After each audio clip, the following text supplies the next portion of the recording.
Mes équilibristes, quelle joie de vous retrouver pour ce deuxième épisode de Place à prendre avec mes amis Laetitia Vito et Céline Alix. Vous aviez bien apprécié le premier épisode et dans ce deuxième, on continue d'explorer la question de la place des femmes avec l'angle cette fois-ci du travail.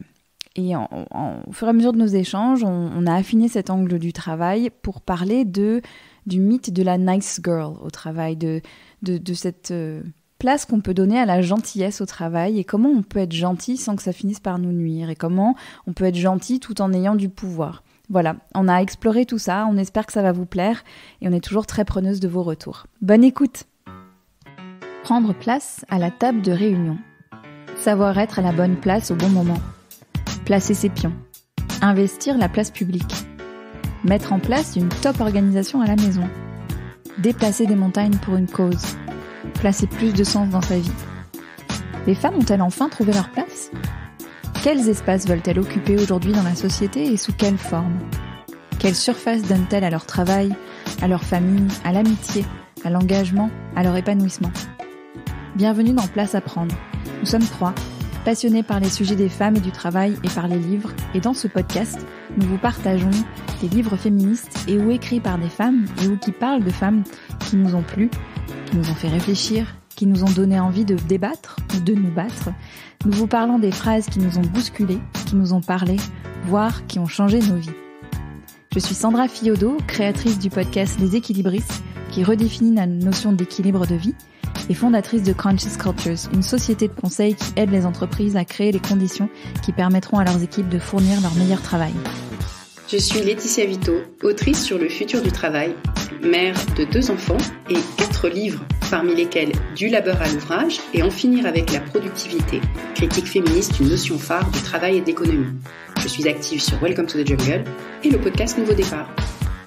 Je suis Céline Alix, auteure de Merci mais non merci, comment les femmes redessinent la réussite sociale, ancienne avocate d'affaires, traductrice et aujourd'hui encore en pleine révolution professionnelle.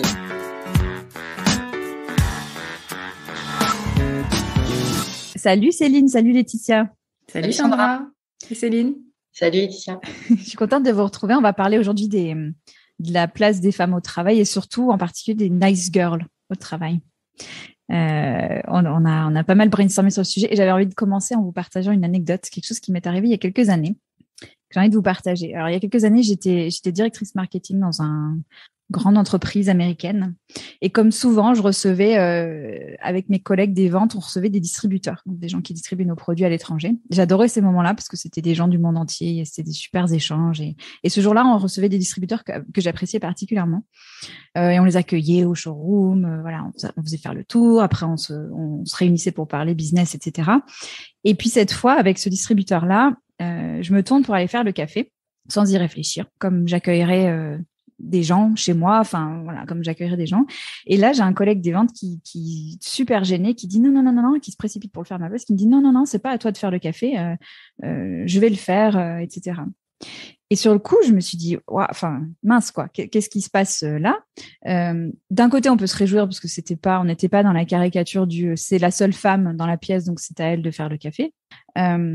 Mais je me suis dit, mais flûte, c'est quoi ? C'est mon titre qui fait que je suis pas censée faire le café ? C'est parce que je suis directrice marketing et que donc j'incarne une fonction que je suis pas censée faire le café ? Et ça m'a vachement perturbée parce que j'étais contente de faire le café. C'était des gens que j'appréciais. De la même manière que j'aurais accueilli des gens que j'apprécie chez moi, je les accueillais avec du café. C'était pas un sujet. Et tout d'un coup, ça devenait un sujet. Et je me suis beaucoup interrogée, tu vois, des années après, je l'ai encore en tête, cette histoire. Et je me suis beaucoup interrogée sur finalement cette preuve de gentillesse ou d'attention de ma part. Comment ça avait pu finalement se retourner contre moi ? Comment juste le fait d'être sympa, en fait, devenait autre chose que d'être sympa ? Ouais, c'est incroyable, c'est tellement dévalorisé que c'est vu comme une tâche dévalorisante et donc on veut absolument que tu ne la fasses pas parce que c'est lourd de toute une histoire où ces tâches-là, c'est des tâches subalternes, d'esclaves, de femmes qui s'écrasent, dévalorisantes. Donc c'est ça, c'est presque honteux de le faire en fait. C'est honteux de le faire. Et je crois, alors tu vois, je me rappelle plus la nationalité des distributeurs, il me semble que c'était des pays nordiques. Est-ce qu'il y avait aussi cet angle-là, tu vois, d'autant plus dans ces cultures-là où il y a peut-être moins de sexisme qu'ailleurs. Voilà, mais il y avait un côté mince, est-ce que je viens de faire une boulette en étant juste sympa? Est-ce que je viens de faire une boulette qui me tu vois, qui finalement nuit à ma posture, enfin voilà, ça m'avait vachement interrogé ça. Une marque de faiblesse un peu dans une négociation à venir. Il faut être, il faut être dur, il faut être, On peut faire le café, quoi. Pas faire le café. Et puis finalement, c'est tellement identifié comme étant féminin, et pour être crédible dans un haut poste, il faut que tu te débarrasses de tout ce qui semble féminin. Et donc, voilà, accueillir les gens, être dans le care, être dans la préparation de quelque chose qu'on va consommer, c'est associé culturellement au féminin. Donc, c'est quelque chose qui n'a pas sa place au travail. Et à la limite, un homme peut le faire parce que il est, au contraire, il est dans la posture de la générosité, de la personne qui fait attention aux autres, au biais de genre, etc. Donc, il peut que être félicité. C'est comme à chaque fois les hommes font des trucs dits féminins, on leur dit bravo, formidable, oh quel papa extraordinaire, il vient de changer une couche. Waouh, voilà, exactement. Donc ça c'est terrible, mais c'est marrant, ça me rappelle le livre que j'ai lu et dont j'avais envie de vous parler dans cet épisode, qui montre en fait toute l'histoire qu'il y a derrière ce que tu racontes, mais dans l'autre sens, c'est-à-dire le fait que en général ces tâches-là, c'est toujours encore des femmes qui les font. Et celle-là, elle est plutôt mignonne, cette tâche-là. Mais il y en a beaucoup d'autres qui sont encore bien plus invisibles et certaines encore beaucoup plus chronophages, où tu te retrouves à la fin de la journée à te dire, mais qu'est-ce que j'ai fichu? J'ai l'impression de ne pas avoir été productive du tout. Et en fait, j'ai passé mon temps à aider les autres, à passer l'information, à rédiger des comptes rendus, à faire des trucs, en fait, qui servent le groupe, mais dont moi, j'ai pas de traces tangibles, visibles qui vont faire avancer ma carrière. Et le livre que j'ai lu, c'est des chercheuses qui ont fait un travail incroyable. Ça s'appelle The No Club, le club du non. Et c'est surtout des femmes du monde académique, des américaines, dont une qui s'appelle Linda Babcock. Mais en fait, il y a 4 autrices de ce livre-là qui ont échangé pendant des années des petits messages pour se dire justement, oh là là, j'en ai marre, j'ai encore accepté un truc dont je sais que ça va me prendre plein de temps et que ça va me ralentir et je suis débordée, j'en peux plus, etc. Et elles ont créé un club, le club du non, pour se coacher mutuellement, s'en parler mutuellement et apprendre. Alors, il ne s'agit pas seulement d'apprendre à dire non, parce qu'en fait, ce qu'elles expliquent, et c'est très bien expliqué, c'est qu'il ne suffit pas de dire non à des sollicitations, parce qu'en fait, on attend tellement plus de toi que si tu dis non, tu peux le payer très cher en termes de réputation, c'est la mal aimable, c'est ou pire, vraiment en fait être pénalisé par le fait de dire non autant que d'être pénalisé par le fait de dire oui. Et elles ont commencé à documenter, à faire une liste très très précise de toutes ces tâches qu'elles appellent les NPT, non-promotable tasks, les tâches qui ne te valent pas une promotion personnelle, soit parce que c'est pas rémunéré, soit parce que c'est pour le groupe et donc c'est pas visible à l'échelle de ta carrière individuelle et ça fait pas avancer tes petits oignons à toi, quoi. Ça fait avancer tes objectifs. Et donc, elle donne plein d'exemples. Il y a des choses qu'on connaît, qui sont bien documentées, tout ce qui relève de la charge émotionnelle du groupe, fêter les anniversaires au bureau, préparer les pots de départ, tout ça. Mais il y a beaucoup plus de choses que ça, en fait. Il y a aussi tout ce qui est logistique. Dès qu'il y a des événements, des séminaires, en fait, c'est quasi toujours des femmes qui les préparent et c'est très, très chronophage. Et en général, c'est pas une personne dédiée, c'est rare. C'est vraiment, ça va être un cadre, ou quelqu'un dont c'est pas le travail principal qui va faire ça en plus et qui va y consacrer énormément d'heures. Et puis, c'est tout ce qui est secrétariat, mais pas quand tu es secrétaire. C'est-à-dire, par exemple, prendre des comptes rendus, prendre des notes dans une réunion, envoyer le compte rendu à tout le monde, etc. Et puis, les tâches RH quand tu n'es pas dans les RH. Par exemple, recruter des stagiaires pour l'an prochain dans un cabinet d'avocats, alors que toi, avocate, ça va minimiser le nombre d'heures que tu factures. Et donc, 1 an, 2 ans après, si ça se trouve, on t'en tiendra rigueur. Tu as pris en charge des tâches pour le collectif, mais du coup, ça t'a pas fait atteindre tes objectifs personnels et on va juger que tu n'es pas performante. Et donc, on a cette espèce de conflit entre servir le collectif, aider les autres, et faire avancer ta carrière. Et ce qui est dingue, c'est que souvent, elles ont la double peine, beaucoup de femmes, c'est qu'elles font beaucoup plus de tâches pour le collectif Et donc elles sont moins payées parce que, par exemple, elles ont moins d'heures facturables. Et après, leur carrière en pâtit parce qu'on leur en fait le reproche. Donc, c'est un livre qui est vraiment éclairant et qui est une bonne illustration de cette manière insidieuse dont les tâches sont distribuées au travail, dans les organisations, et qui fait qu'en fait, on n'est pas du tout à égalité au travail, même quand c'est pas une question de salaire, même quand c'est pas une question de poste. Super intéressant. Et pardon, Sandra, est-ce qu'elles ont réussi à calculer combien de temps ça leur prenait par jour, par mois ou par an? C'est NPTs, parce que c'est super intéressant comme concept. Ouais, ce qu'elle montre en fait, c'est que ça se joue dans tous les milieux, parce qu'on pourrait nous s'identifier à des milieux où on comprend mieux comment les tâches sont distribuées, donc on imagine assez bien la vie de bureau, mais elle montre qu'en fait, dans la grande distribution, dans les magasins, c'est un petit peu pareil, c'est-à-dire que les tâches les plus invisibles et celles qui vont moins te faire grandir professionnellement, c'est davantage les femmes qui les font. Par exemple, quand tu as des emplois dans les magasins, dans la grande distribution, les femmes vont être, par exemple, non-stop à la caisse parce qu'on va dire qu'elles sont mieux pour être l'interface vis-à-vis du client, mais du coup, vont être privées de développer tout un tas d'autres compétences que leurs collègues masculins vont pouvoir développer. Donc, elles le documentent très bien sur des emplois, dans des grands magasins, dans des supermarchés. Elles en parlent à propos du monde académique où tu as cette espèce de fléau des comités où les professeurs-chercheurs sont invités à participer à des comités d'éthique, des comités pour discuter des programmes, des événements, de toutes sortes de choses de la vie académique. Or, on juge la performance des individus au nombre de papiers de recherche qu'ils sont capables de soumettre. Et donc, typiquement, plus tu as des tâches comme ça où tu es mangé par l'administrative, par les réunions, les comités. Et donc, elles connaissent bien le monde business et puis le monde académique et elles montrent que oui, personnellement, elles y passent plus de la moitié de leur temps. Et ce qui est compliqué, c'est que parfois, c'est des choses comme Sandra, c'est des choses qu'elles ont envie de faire en fait. Elles ont envie de faire un certain nombre de ces tâches parce qu'elles sentent que ce sont des tâches qui sont utiles, qui sont importantes, même si elles ne sont pas valorisées. Parfois, c'est des tâches qui sont gratifiantes d'une autre manière, comme faire le café et accueillir des invités. Et puis parfois, elles savent aussi que si elles ne le font pas, en fait, ça sera délégué à une autre femme et se disent c'est pas un cadeau que je leur fais. Et c'est toujours pareil, c'est quand on s'en libère, en fait, on file le fardeau en général à une autre femme et pas à un homme. Et ce qui est frappant, c'est à quel point ces tâches, elles sont flottantes, en fait. Parce que tu te dis comment on peut avoir autant de tâches qui ne sont rattachées finalement à la responsabilité de personne. Tu vois, c'est des tâches qui sont l'huile dans les rouages. C'est ce qui fait que le collectif marche. Et qu'est-ce qui fait que dans nos organisations, on arrive si peu à expliciter finalement finalement, tu vois, les job desks quand il y en a, parce qu'il y en a pas tout le temps du tout, mais quand il y en a, les job desks, elles sont très très silotées, quoi.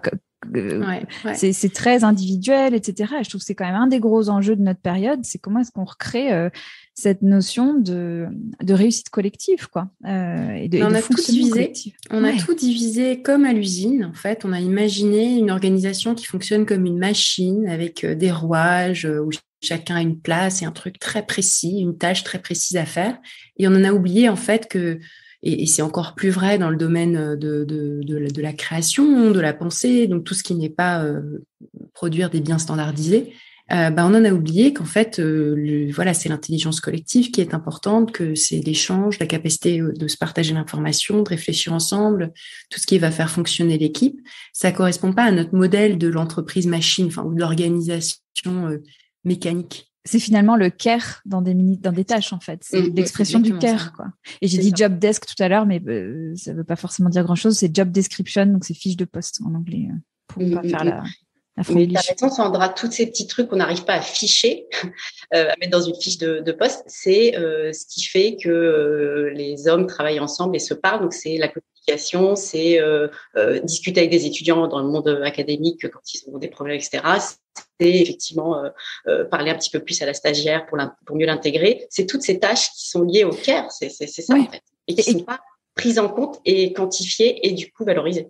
Et qui font se demander Oh, Vas-y, pardon. vas-y. Non, vas-y. Non, on peut se demander si finalement, c'est pas même un point négatif de devoir absolument tout ficher Oui. et tout lister, parce que c'était des choses qui allaient de soi, qui pouvaient être valorisées malgré tout, et le fait d'avoir à ce point tout standardisé, à ce point divisé les tâches et de continuer à vouloir le faire, j'ai l'impression qu'en quelque sorte, ça aboutit à un appauvrissement généralisé.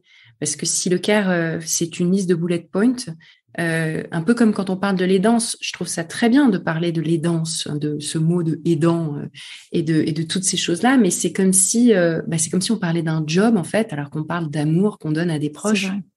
C'est vrai, mais du coup le pendant de ça, c'est de se dire, je suis d'accord avec toi, ça devrait couler de source, mais à ce moment-là, on le valorise, dans le sens où on y donne de la valeur, et donc c'est reconnu, c'est rétribué, c'est, tu vois, il y a une forme de reconnaissance de cette contribution-là qui est plus ou moins tangible, mais qui fait que si elle n'existe pas, cette contribution, il n'y a rien qui marche, quoi. Donc, comment est-ce qu'on valorise ça?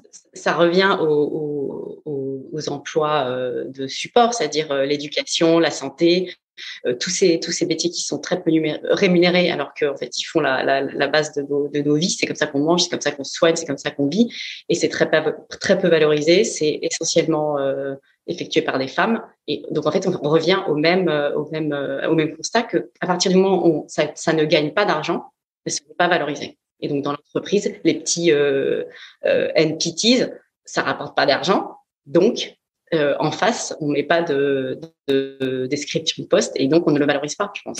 Donc, on revient un peu à ça, non? Ouais, et tu vois, c'est rigolo. En fait, en t'écoutant parler, je repense à la classe de mon fils. Mon fils est en CE2. Il a un maître qui leur donne, ils ont des plus et des moins. Et alors c'est pas du tout casse-pied comme les bons points, moi c'est beaucoup, c'est amené d'une façon beaucoup plus légère et moderne que cette histoire de bons points qui fiche. Mais parmi les privilèges qu'ils peuvent gagner en ayant des plus, il y a le privilège d'aider. Et je trouve ça génial, en fait, parce que c'est de dire, parce que tu t'es bien comporté ou t'as fait, t'as la possibilité, en plus d'aider, de venir aider. Et je trouve ça génial. Et c'est plus une question de fille, de garçon, de quoi que ce soit. C'est une question de, pour que la classe fonctionne, il y a tous ces NPT dès la classe, en fait, tous ces petits trucs qui sont et qui deviennent valorisés, qui deviennent finalement. Donc ça devient des PT, en fait. Ça devient des PTs, des promotable tasks, puisqu'en fait c'est un bon point, c'est une récompense. Et c'est l'un des trucs dans les organisations, c'est qu'il y a moyen d'abord d'avoir un discours pour les valoriser, de les rendre plus visibles, voire dans certains cas de les rémunérer. Là, tu te rends compte que tout d'un coup, il y a beaucoup plus de volontaires pour faire le job. Il y a plein de manières, en fait. Parfois, c'est des postes à créer aussi, parce que on a souvent divisé des tâches. On a supprimé des postes en se disant c'est pas grave, il y aura toujours des bonnes poires pour faire le boulot, et on redivise. Et quand on redispatche les tâches qui étaient un poste autrefois, souvent c'est fait de manière très inégalitaire, et notamment quand on dit on va se reposer sur le volontariat. En général, c'est toujours les mêmes qui se portent au volontaire, et c'est profondément injuste. Et donc ce petit moment, on l'a tout ressenti. Ce petit moment de silence où on attend que quelqu'un se porte volontaire pour quelque chose que personne n'a envie de faire, et tu regardes par terre et t'essayes de pas, tu sais, qu'il n'y ait pas de contact visuel pour surtout. Et puis à un moment, tu sais, comme si tu te soumettais, tu te rends compte que le silence est trop long, le supplice est tel que tu es prêt à céder, en fait. Et pourquoi est-ce que tu cèdes? Qui cède? Il y a des travaux de chercheurs qui montrent que c'est toujours les mêmes. Cette espèce de poids de il faut que je cède, c'est des personnes qui sont davantage dominées économiquement, en position minorité, pour une raison ou une autre. C'est pas que les femmes. Par exemple, les chercheuses américaines là montrent que c'est les femmes noires aux États-Unis qui ont ce poids-là le plus fort, parce que les attentes, c'est comme si tous les regards étaient posés sur toi, et tu le sais très bien. Et donc ce malaise, en fait, il reflète des attentes et des choses qui sont projetées sur toi, plus qu'un problème individuel de je suis pas capable de dire non, ou j'ai encore raté ce coup-là. Pourquoi j'ai dit oui? Pourquoi je me suis proposé? Je sais pas si ça vous est déjà arrivé de regretter de vous être engagé pour quelque chose. Ah bah complètement, ouais. Voilà, et de vous en vouloir, en fait. Et pourtant, cette décision-là, elle est pas venue par hasard. Elle est venue parce que le poids était probablement trop lourd sur vos épaules. Ouais, c'est super intéressant.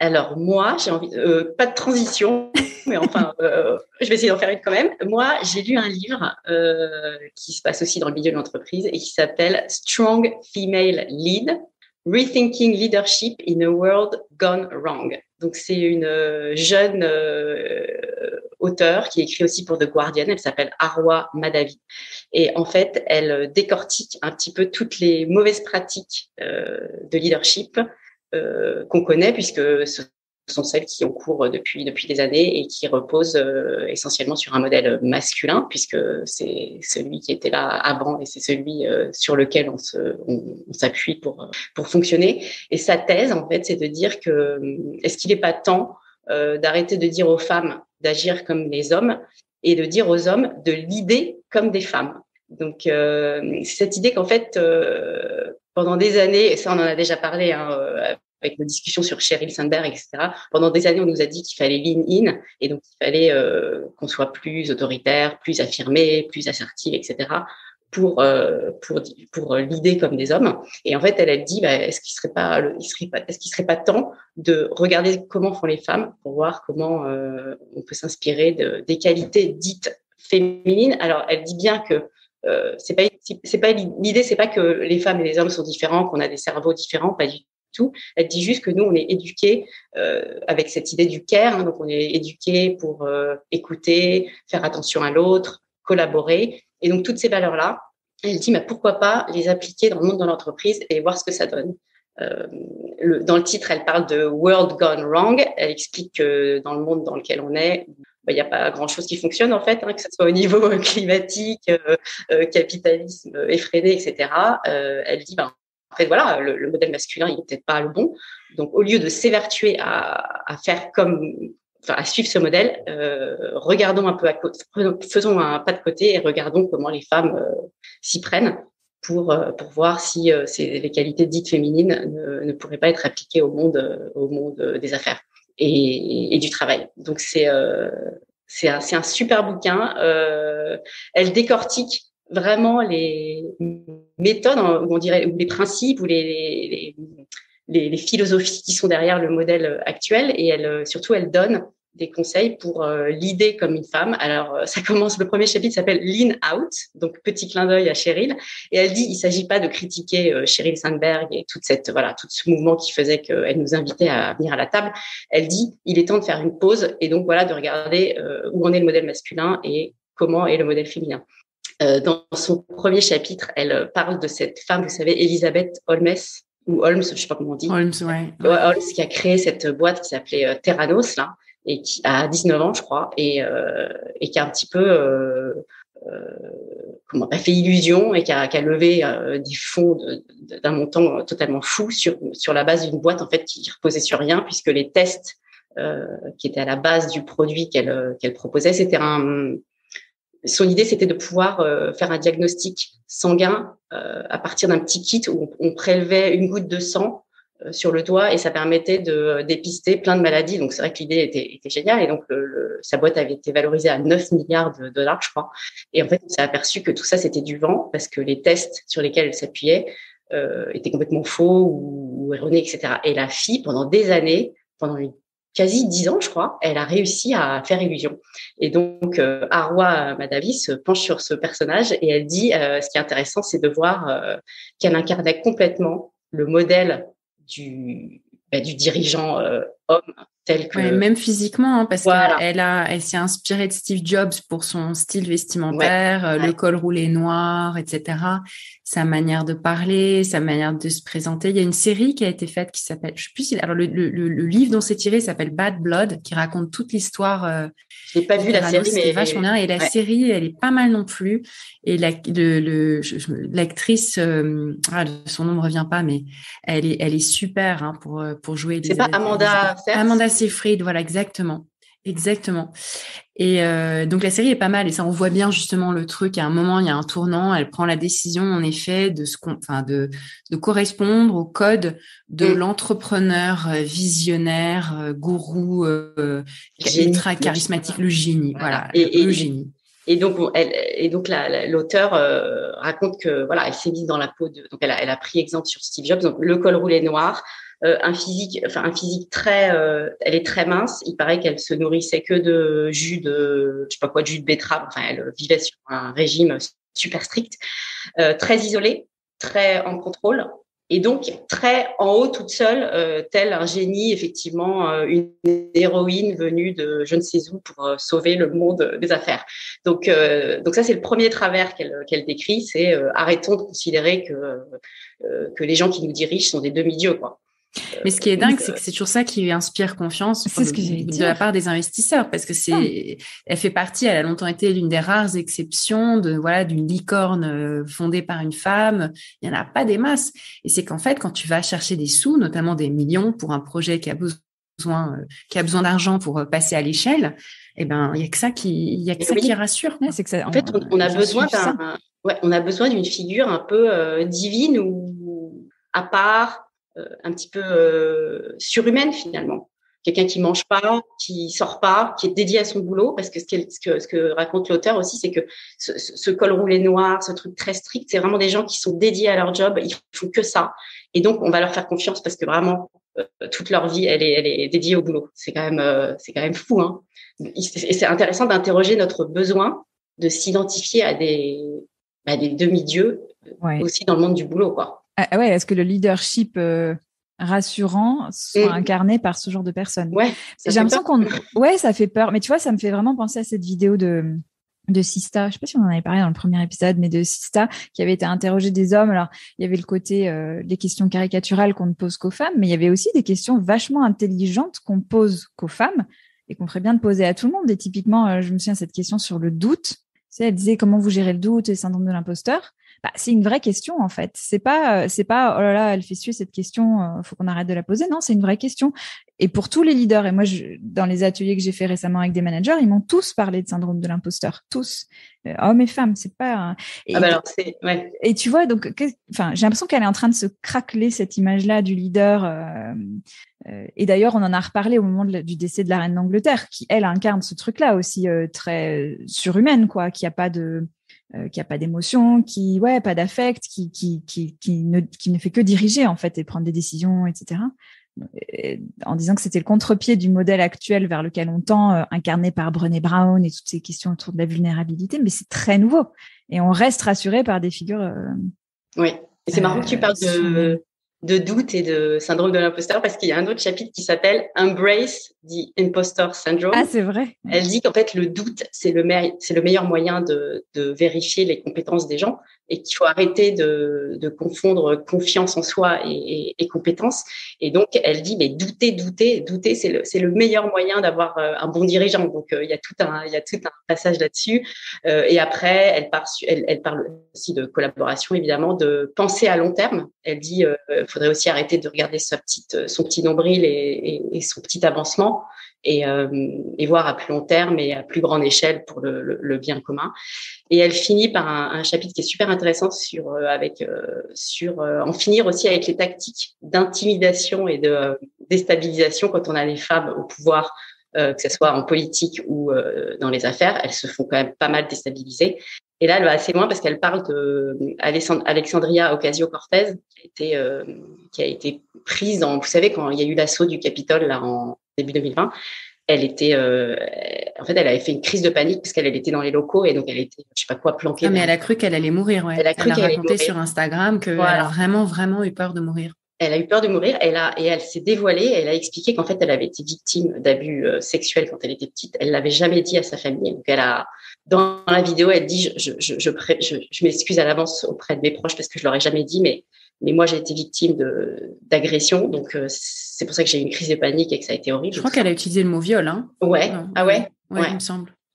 Et suite à ça, elle s'est pris une levée de bouclier où les gens lui ont dit mais c'est n'importe quoi, elle raconte n'importe quoi, elle exagère, elle ment, c'est bon, move on, c'est pas si grave, etc. Et donc elle explique que ça c'est les tactiques de l'agresseur qui est de minimiser les faits, les nier, dire que la personne est une menteuse et ensuite se porter eux-mêmes victimes, c'est-à-dire dire ah ouais, non, mais en fait, elle m'accuse de ci, de ça, moi, pauvre victime. On s'est envoyé des petites photos quand on était en train de le lire. Et incroyablement bien décrit, quoi. C'est vraiment... Ce mécanisme ouais. Effectivement, la tactique de l'agresseur, comment les hommes accusés de viol ou de violence retournent toujours ça pour devenir les victimes. C'est hyper intéressant. Donc ça m'a fait penser aussi au livre d'Hélène Devinck. Et donc voilà, tout ça pour dire que ce que j'ai trouvé intéressant, c'est cette invitation à changer de modèle. Et ça m'a rappelé aussi, je ne sais pas si vous l'avez lu, un livre de Yvan Jablonka, un homme, des hommes justes, où il dit, je vais vous le citer parce que je trouve que c'est une phrase qui fait la boucle avec le livre que j'ai lu.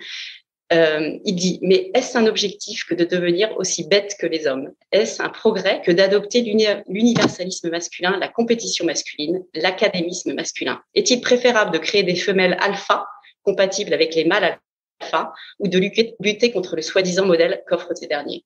Et c'est ça en fait, c'est que je trouve qu'aujourd'hui, et c'est bien, on est dans un peu, il y a cette idée qui germe que finalement le modèle en place, il est peut-être pas si bien que ça. Il a des bonnes choses évidemment, etc. Mais que finalement, on n'est pas obligé de s'y plier et qu'on peut en trouver un nouveau grâce aux femmes et à leurs propres expériences. Donc, je trouve que c'est une idée. Je sais pas si vous avez un peu le même sentiment qui commence à se développer. L'idée, oui, mais la réalité, j'ai l'impression que la réalité, c'est qu'on favorise toujours cette vision du leadership alpha et que on met en avant des avancées soi-disant féministes en disant, voilà, regardez, on a X% de femmes au COMEX, parmi les instances dirigeantes ou au conseil d'administration. Ce qui est très bien, je dis pas qu'il faut pas de femmes au conseil d'administration, mais en fait, du coup, tu as cette toute petite pointe visible de femmes en général alpha, et puis en dessous, tout ce que tu vois pas, c'est que le care est fait par les femmes en grande majorité, que les emplois c'est pas les mêmes, qu'il n'y a pas de mixité des métiers, qu'en bas de la pyramide,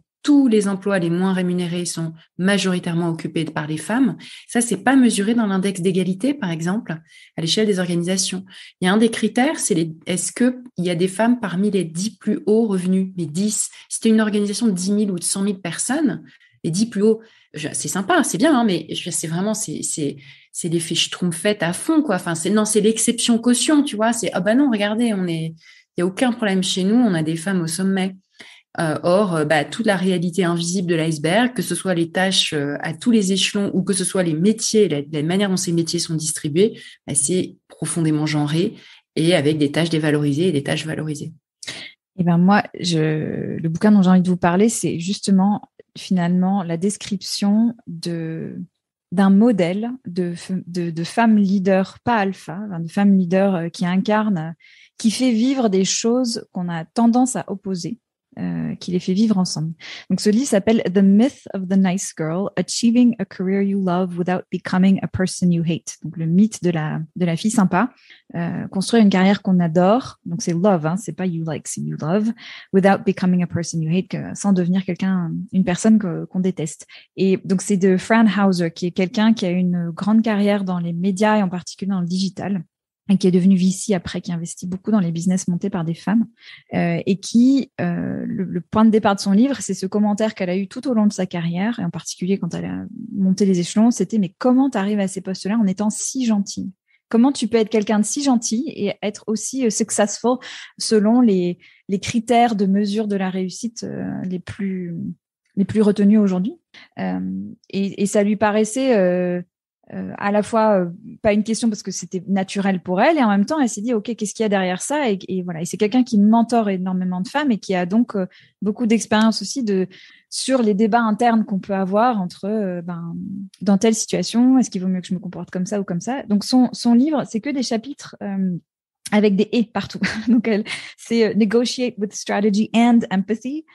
C'est make decisions firmly and collaboratively. Donc c'est que des trucs comme ça. C'est que comment est-ce qu'on fait vivre ensemble finalement la notion de collaboration, les notions de gentillesse, d'embarquer les autres, etc. Tout en étant quelqu'un de ferme, de clair, qui sait prendre des décisions, qui sait se défendre. Et voilà. Et donc tout au long du livre, elle explique en filigrane, il y a quand même cette idée que être gentil, c'est pas ne pas poser de limites, c'est pas se laisser marcher sur les pieds, c'est pas ne pas s'approprier son propre travail. Il y a tout un chapitre hyper intéressant sur qu'est-ce que tu fais quand quelqu'un s'approprie ton travail. Je pense qu'on l'a toutes vécu. C'est hyper courant. Qu'est-ce que tu fais? Et j'adore, son bouquin est très, très chouette parce qu'il y a plein de choses, c'est très concret. Donc, il y a plein d'idées, de choses à essayer, à mettre en place quand on est face à ces situations-là. Donc, c'est vraiment presque un manuel, quoi. Un manuel sympa pour finalement, c'est vraiment notre sujet, quoi. C'est prendre sa place. Il y a même des choses, tu vois, littéralement, comment tu prends de la place en réunion. Quand tu as quelqu'un qui prend la parole sans arrêt, elle explique comment tu peux te lever, occuper l'espace. Et j'adore parce que ce qu'elle explique, c'est que pour beaucoup, il y a des gens des femmes pour qui c'est naturel, tout ça, mais c'est souvent peu de pourcentage des femmes. Et pour beaucoup, ça demande de passer par une phase de « oh là là, qu'est-ce que c'est inconfortable, oh là là, qu'est-ce que je suis en train de faire ». Il y a une notion de muscle, un peu de s'habituer à ce genre de comportement. Mais le mot qui me vient en la lisant, c'est cette idée d'élégance, quoi. Quelle élégance, en fait, et quelle fluidité dans sa manière d'être. Tu vois, c'est pas dans la lutte, c'est pas dans la... C'est ça qui est super agréable, en fait, dans ce livre, c'est qu'il y a cette idée, tout au long du livre, il y a cette idée de lien à l'autre. Tu vois, c'est pas moi pour moi, c'est pas un truc de développement personnel nombriliste, c'est vraiment comment est-ce que je tisse des liens avec les autres qui bien sûr me donnent un retour, mais il y a vraiment cette idée de générosité et de gentillesse, n'ayons pas peur du mot de gentillesse, et qui sont bénéfiques, qui sont vraiment nourrissantes de la relation de travail et donc de la carrière, de faire avancer les choses, etc. Cette idée d'assumer, embrace, enfin vraiment assumer sa gentillesse, en être fier, quoi, presque. Et ça, j'ai trouvé ça génial. Et je me souviens quand j'ai acheté ce livre il y a très longtemps. Je ne l'ai pas lu en l'achetant parce que je suis la reine des piles de livres à lire, mais je l'ai acheté à un moment où j'avais tellement besoin de modèles comme ça. J'en voyais pas autour de moi, de femmes qui incarnaient cette gentillesse qui était presque quelque chose dont moi j'avais honte et dont on me disait presque t'es trop tu vois, t'es trop sensible ou t'es trop attentionné, ou ça je l'ai entendu plein de fois aussi. C'est pas à toi de faire le café. Alors ouais, mais même au-delà du café, même tu vois. Poire. Ouais, la bonne poire, ou des gens. Moi j'ai des clientes qui me disent qu'on leur reproche d'être trop gentil dans leur feedback, tu vois. Mais en quoi donner du feedback constructif serait incompatible avec le fait de le faire gentiment, avec respect de la dignité de la personne qui est en face, tu vois. On peut dire des choses très très très dures, très tranchées, en étant très gentil. Enfin, c'est pas incompatible. Et ce livre, c'en est la démonstration. C'est plein de choses très très très très concrètes. Et finalement, en la lisant, je me disais, et à la lumière des ateliers que j'ai pu animer récemment, je me disais, c'est presque un manuel, c'est même plus, ça a été écrit pour des femmes, mais c'est presque juste un manuel de leadership, en fait, tout court, que tu aies une responsabilité hiérarchique. En fait, en matière de leadership, les manuels pour les femmes sont des manuels universels, puisqu'il faudrait que tout le monde les lise. Donc, c'est ça. Et c'est des sujets qui sont abordés maintenant. Tu vois, moi, j'ai des clients qui viennent me voir pour parler de ça. Et ça fait plaisir. Mais c'est tout nouveau. C'est très, très récent, quoi. Le livre, il date de 2018 et c'était très innovant à l'époque. Ça commence à faire partie du discours plus acceptable maintenant. En tout cas, le discours. Après, dans les faits, c'est encore autre chose. Mais c'est super intéressant, en fait, la manière dont cette notion de gentillesse, petit à petit, devient quelque chose d'attendu au travail. Petit à petit. Moi, ce que ça m'inspire, c'est que c'est très positif dans le sens où on a l'impression qu'il y a une autre manière d'être au travail qui peut exister et qu'elle reste à créer et que, en fait, on peut, avec de l'imagination et de la créativité, créer un nouveau style de management, un nouveau style d'être au travail qui serait aussi valorisé que celui qui existe depuis des années et dont on voit les limites aujourd'hui. Donc, c'est très positif, je trouve. Ouais, de créativité. Et il y a aussi une notion, je trouve, de courage, parce que, tu vois, on a beau en parler, il y a plein d'organisations où on a besoin de lire des livres comme ça pour se dire, ouais, c'est possible, ça existe. Et comment est-ce que toi, tu deviens la personne qui incarne ça? Donc, peut-être la première personne qui incarne ça dans ton service, dans ton entreprise. Il y a cette notion de courage derrière aussi, je trouve. Comment est-ce que tu trouves le courage? C'est pas la confiance en soi, parce que c'est vraiment autre chose. C'est vraiment aller chercher autre chose pour incarner ça, parce qu'il y a tellement de gens qui ont envie, qui ont soif de ça. C'est vraiment ce qu'on veut aujourd'hui. tous les sujets. Le mot de courage, je trouve que ça renvoie à un univers guerrier, le mot courage, comme si tu partais en guerre. En fait, c'est plus du don, de l'acceptation, de l'écoute des autres. Enfin. Alors moi, je l'entends pas avec cette notion guerrière. C'est plus une sorte de motivation ou de force et pas plus pour être le premier qui ose ou la première qui ose. Plus dans ce sens-là. Oui, parce que dans le monde du travail, tu as beaucoup cette idée que mais on a toujours fait comme ça, finalement. Le monde du travail, pour le bouger, il faut y aller. C'est une grosse machine et on se repose tous un peu sur non, mais attends, on a toujours fait comme ça. C'est toujours lui qui a fait ça. Du coup, je vois ce que tu veux dire dans l'idée de courage, c'est peut-être, c'est une décision en fait. C'est décider que ça peut être autrement, je dirais. Mais effectivement, tu vas un petit peu tout seul au front, quoi. Si on peut reprendre l'idée, le vocabulaire de la guerre. Mais alors du coup, si on résume notre discussion, on voit que ça va finalement un peu dans deux directions. D'abord, on a dit les femmes font trop de tâches pour le collectif, c'est des bonnes poires, elles se font avoir. Et puis ensuite, il faudrait qu'on soit tous des bonnes poires parce que ces tâches-là, elles sont importantes et que c'est essentiel d'être gentil et d'être généreux et d'œuvrer pour le collectif. Alors la conclusion, c'est quoi ? La conclusion, il faudrait qu'on soit toutes des femmes, en fait. Non, mais c'est surtout qu'on arrête de se dire que c'est être bonne poire de faire ça.